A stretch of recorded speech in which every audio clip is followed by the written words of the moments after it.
A very good day to you. Welcome to Herman Manyora's YouTube channel. This second day of Azimio protest supposed to end on Friday, and then we'll know whether next week we'll be back at it again. This is our usual political conversations to build this country as we're progressing with President William Ruto's administration. I'm here with Herman Manyora. How are you doing today? I'm okay, good.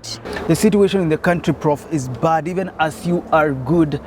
I just want to know, why do we continue behaving the way we have been over the period of time that we have? I've seen a bullet on a child. I've seen people dead, injuries, people are tensed. There is fear in the nation. The economy is horrible.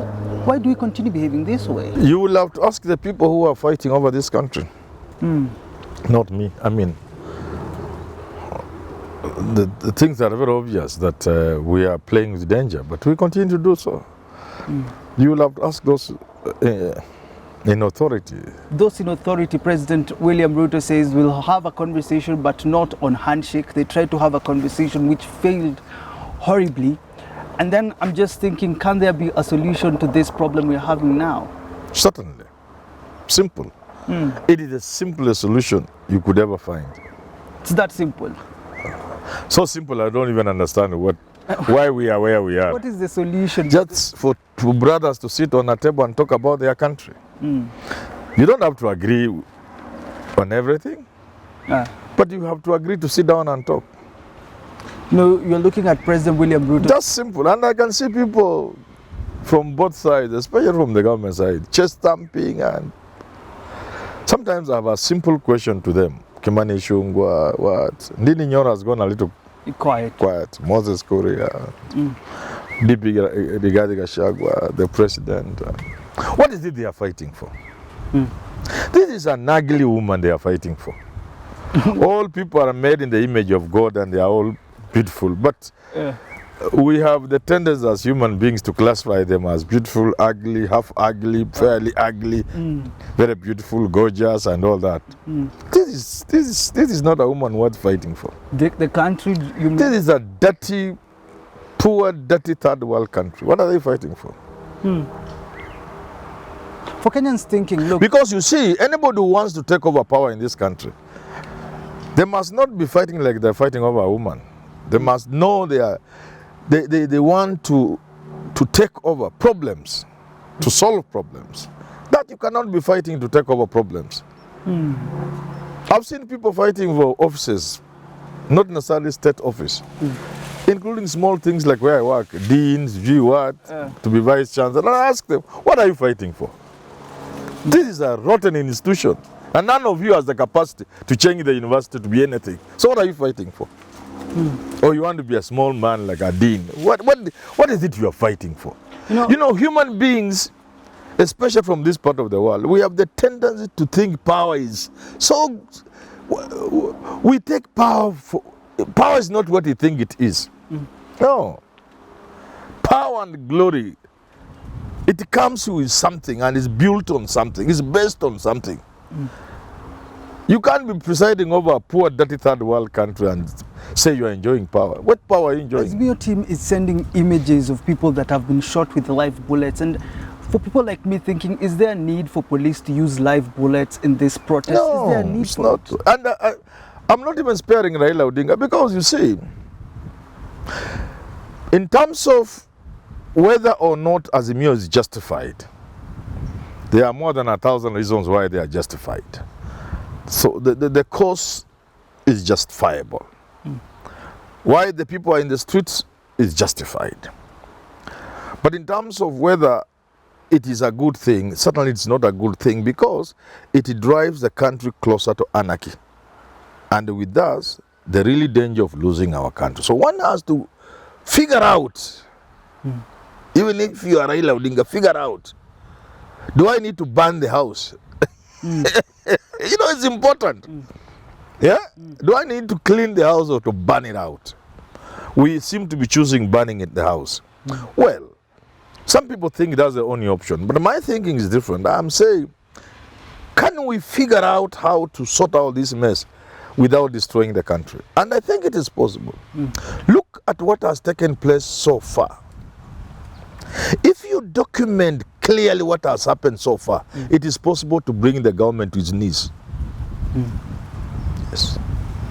You can actually make the president leave the State House by simply documenting what has happened so far and using that to make a serious case within the country and outside at international level until you can even post the president out of office. So I'm saying both sides don't seem to be really esteeming this country high enough. And I think there's a way in which both sides are short-sighted. There's a way in which both sides don't care what happens to the country. And I think that's a little dangerous from where I sit. Is it whose responsibility? You know, we've talked about it so long, but when you look at the protests now, Raila has this constitutional right to call for protests, picketing. Yes. And this other side, it's their responsibility to ensure that the property of Kenyans, the lives of Kenyans be safeguarded. But then they are live bullets. Does this mean it is the government? You know, I've been thinking at this thing very critically. First of all, I'm asking those in government, is this thing worth fighting for? Do Kenyans have to lose their lives senselessly? Do people have to lose their property senselessly?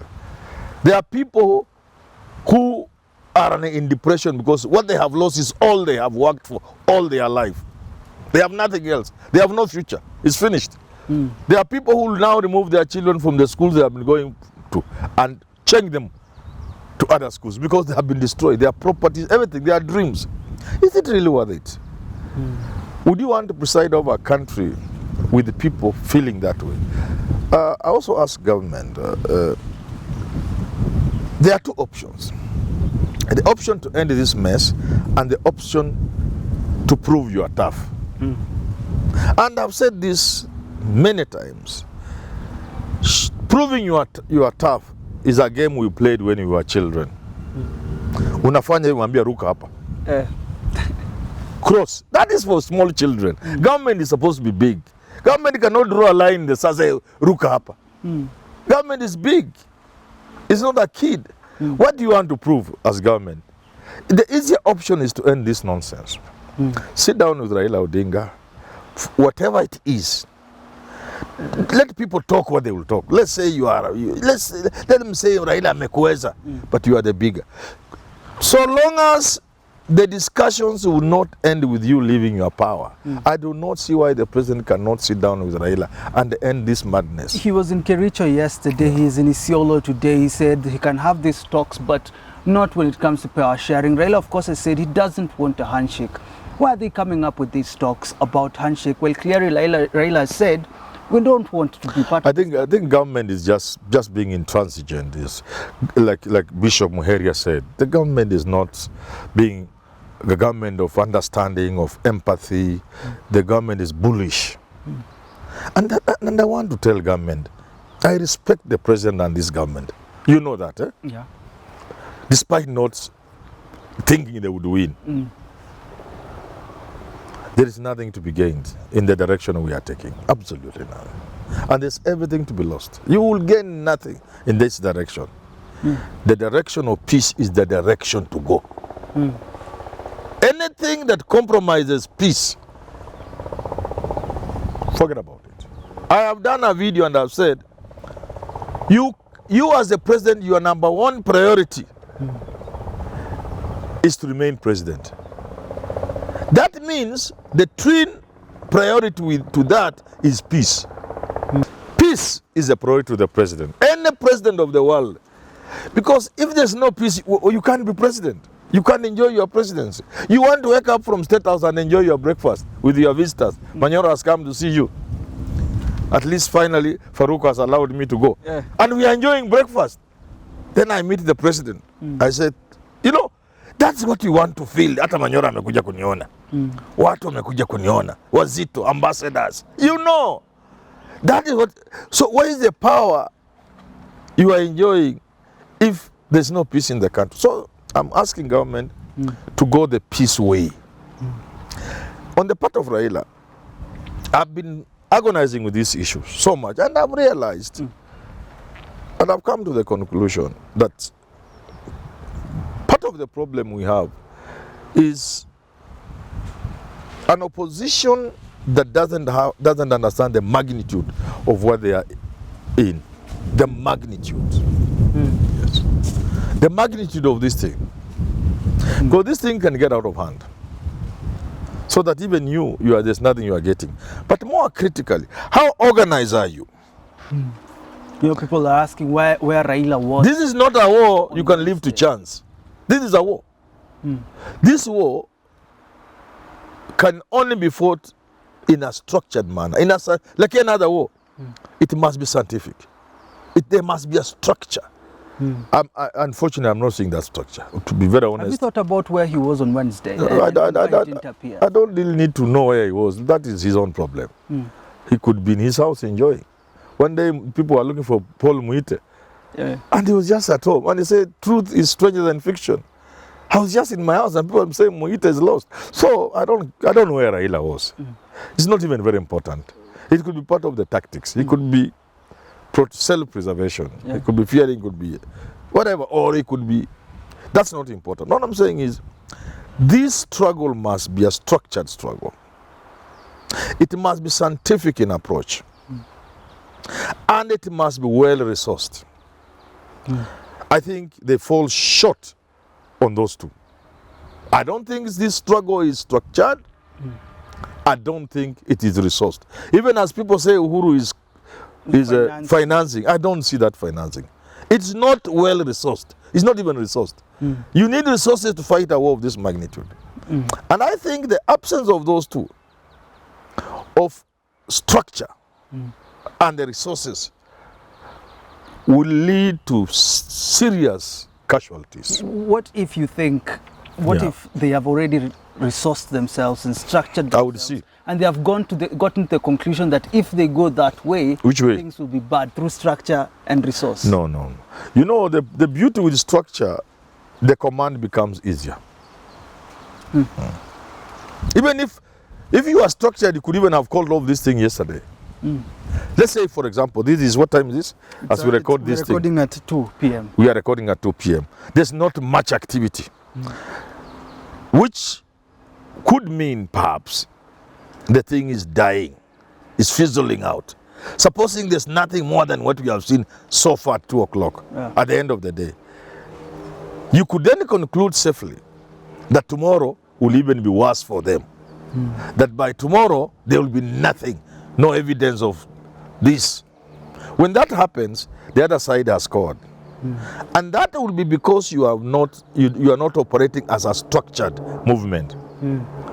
Because when a movement is structured, the command is able to make adjustments, such as withdrawing, such as saying, like yesterday, we have made the point and the Hope government has seen. We're calling off this thing. And in 2 weeks, and this is the last chance we are giving government before the people of this country. I'm not saying that's what they should do. I'm just giving an example of what a structured command or engagement could lead to. And I'm not seeing that evidence.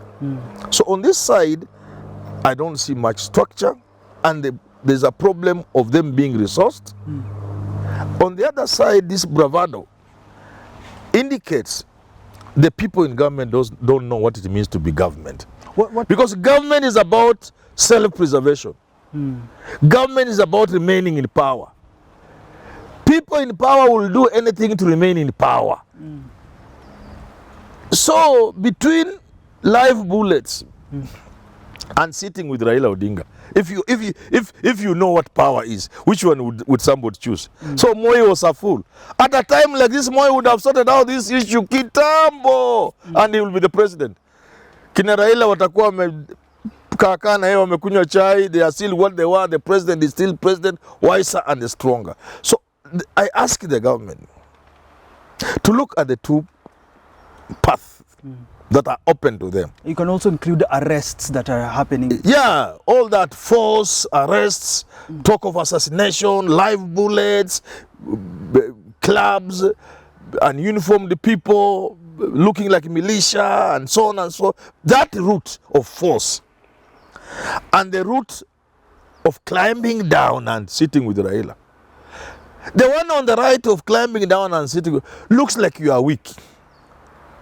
But all rules in the books of power say the same. They say at times you'd want to look weak. The denominator, the bottom line, and I want Ruto to listen to me. The bottom line is power. The bottom line is for Ruto to maintain power. The bottom line is for Ruto to remain president. And if you are pursuing the bottom line like a businessman, bottom line is business. If you are looking at the bottom line, climbing down, which is less costly, the only cost it will have is some people will laugh at you. Some of the people, hardliners around you are hanging on you. Every time you want to talk to Raila, they see they are losing their power. So if Ruto can't see that, then I'm afraid he doesn't understand how power works. He doesn't understand what being president means. All presidents across the world, all prime ministers, all kings have one bottom line. To remain in power.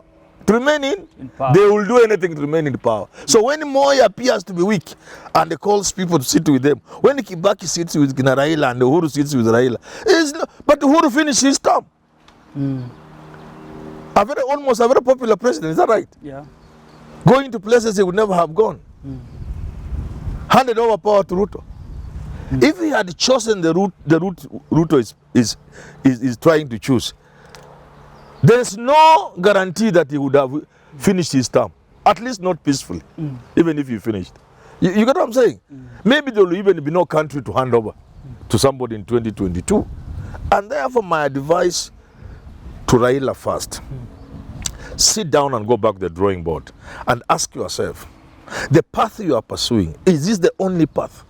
And if it is the only path, because it might as well be the only path, because power doesn't listen to anything other than force, other than demonstrations. If that's the only path, can you make it structured? A structured command. Can you look for resources, and if you have them, can you use those resources? Yeah. And on the part of the president, you have two routes to take. The route of brute force to suppress demonstrations with all the consequences, and the route of climbing down, appearing weak, sitting with Raila, but maintaining your power. Okay. For Kenyans thinking, I've seen it, Mundia Guitar has this public opinion. Yes. Asking Kenyans whether they support protests or not. Some who say we do not support protests. Yes. Let the economy go high, but at least let us have an opportunity to go to work and find money by the end of the day. What's your message to Kenyans? Even as we're wrapping up, it's day 2 of protest. And your message to Kenyans who are thinking it's terrifying to be here, we are scared, and the tensions are high. The problem with change is that it comes at a cost. So I'm trying to mitigate the consequences of trying to bring change. I'm trying to mitigate. The natural way is that when you want to bring change, there is pain. The saying, no gain without pain, applies more to when you are changing a situation than any time else. So those who say they want to have their peace, to make their little 500 per day, to work, to hustle. But what if not so far from now, in the next 6 months, even that 500 you can't make? No. Because if the economy goes the way it's going, first of all, you may not even make 500. Ask any businessman. Businesses, the average now is down by 40%. And it could go further. Because some of the factors are beyond the country and are global. But the demonstrations are about doing something about that which we can. So that instead of businesses going down to 40 and below, maybe they can be at 70 because of the global dynamics. Okay? So today you get 500. In 6 months, that 500, you want to be left alone, not to demonstrate. The 500 will become 300, then 200.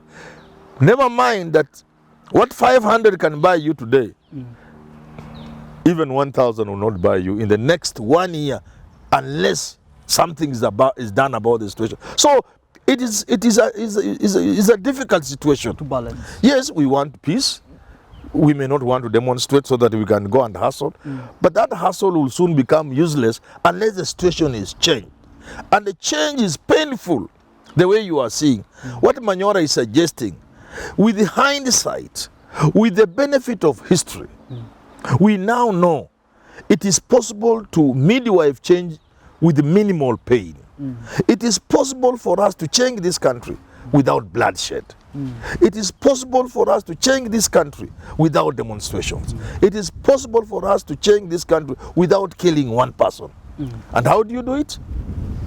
Whatever it takes, whatever the interpretation, Kenyans should be able to sit down on a table and look at the challenges facing this country. They will not agree on everything, but just that agreeing to sit on the table. If Raila today says, I've received a call from Ruto and I'm going to State House, or we are meeting at Harambe House, people will celebrate. Because that will mark the beginning.